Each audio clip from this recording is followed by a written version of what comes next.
Chers frères et sœurs dans le Seigneur, Shalom.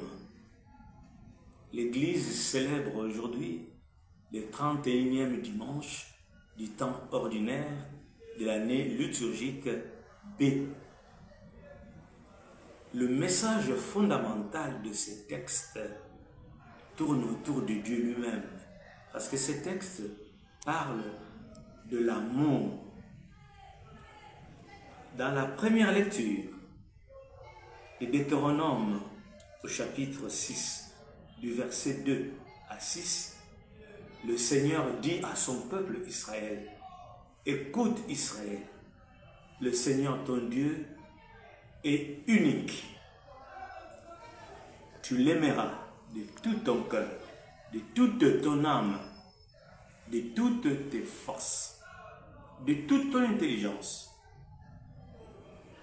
Et lorsque nous faisons un saut à l'évangile, le Seigneur répond à la question du Sadducéen lorsqu'il lui demande le plus grand commandement de la loi.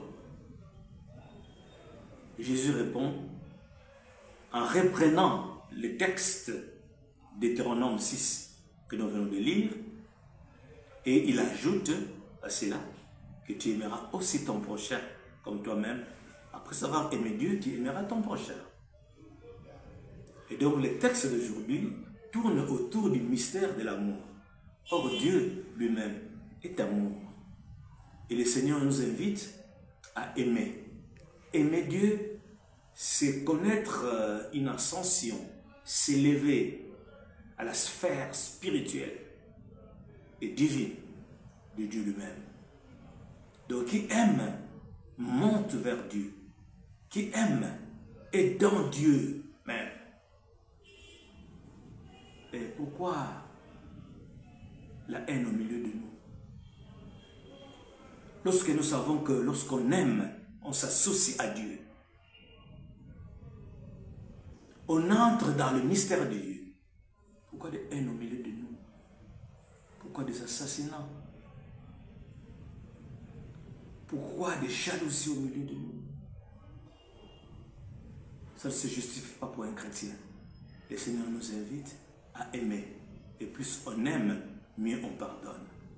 Pardonner, c'est une dimension d'aimer. Et pourquoi des rancune au milieu de nous?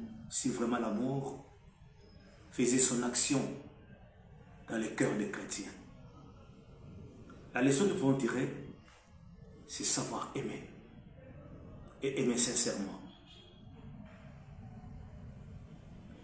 La deuxième chose qui m'attire, c'est écoute Israël.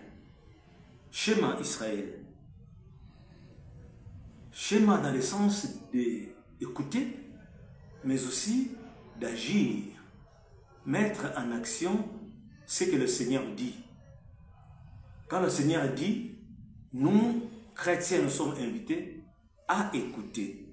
Mais que de fois le Seigneur ne parle-t-il pas à travers les Écritures, à travers nos rencontres, à travers les pauvres et nous croisons en chemin, à travers notre environnement et à travers certains phénomènes de la vie. Mais le cœur de l'homme reste sourd à la voix de Dieu. La leçon ici est que savoir déceler la voix du Seigneur. Au milieu de vagues, le Seigneur marchait sur l'eau.